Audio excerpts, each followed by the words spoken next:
Less than 3 days to go until the constitutional referendum in Chile, offering the possibility of redrafting the constitution inherited from the Augusto Pinochet dictatorship, the electoral atmosphere is not so noticeable in the street as the demonstrations and intense police control. Our correspondent Paola Dragnik has the details on the ground. To one side, the so-called political class. The Christian Democratic Party hands out electoral material to his polling station representatives for the constitutional referendum on October 25th.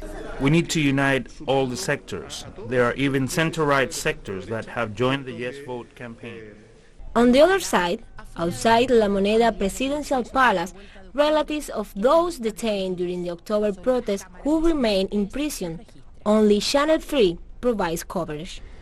They have been serving their pre-trial detention in the high-security prison for almost a year with despicable treatment. They are allowed out in the yards for just a couple of hours per day. And here, in the neighborhood of Villa Frey in Ñuñoa, police officers control and arrest leaders and mobilize residents practically every day. In the streets, there is almost no propaganda about the option to vote yes or no in the referendum, but the demonstrations continue. Everything is in dispute. Nothing is won. We have to win on the 25th. It's a first step. And then the more complex task opens up, which is to elect genuine representatives of the social movement, the popular movement that made this scenario possible. Also, maintaining the strengthenings of the organization in the territories, a fundamental element, considering that the social mobilization was the only possibility of opening towards a constitutional referendum to change the constitution inherited from the dictatorship. If we stop the social mobilization, there are no guarantees of social transformation in this country.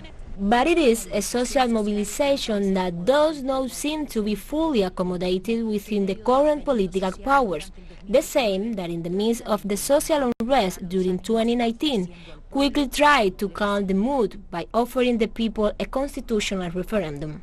A constituent process that is full of traps, limitations and obstacles, but despite these fronts, this has been achieved thanks to pressure from below, although there are many obstacles to overcome, because we know well that the formula provided by the political caste, on the spur of the moment, behind the backs of the citizens, I refer to the agreement of November 15, 2019 for social peace and the new constitution. It is a pact aimed at eliminating popular sovereignty and preventing it from being fully expressed.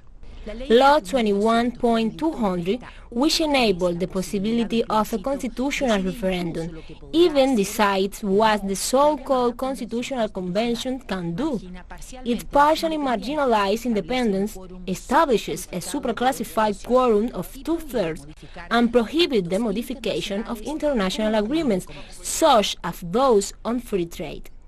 I hope that the popular movement has the political intelligence to transform the Constitutional Convention into a constituent assembly.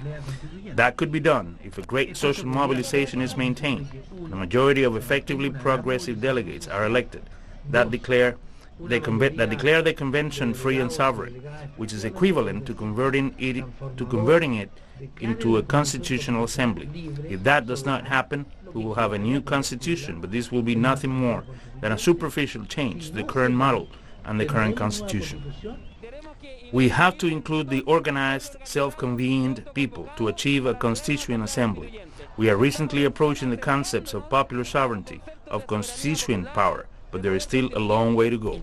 The first step is to win this October 25th, not only to secure a yes vote for the reform, but also regarding the Constitutional Convention that contemplates that members will be popularly elected. Ítalo Retamal y Paola Dragnik, TeleSUR, Chile.